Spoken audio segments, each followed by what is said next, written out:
Nossa, já chegou, amor? Não, tô lá na esquina, você não tá vendo não?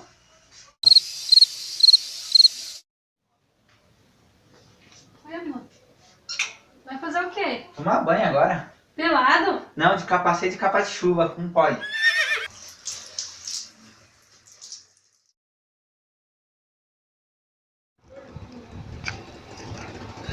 Opa!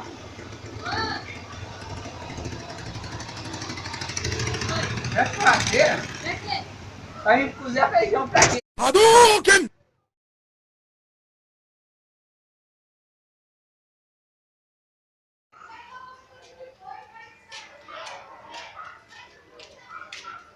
Oxe, Babi, tá bebendo? Não, tô cagando, você não tá vendo?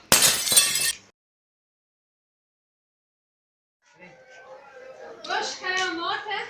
Não, ela só deitou pra descansar um pouco, você não tá vendo não?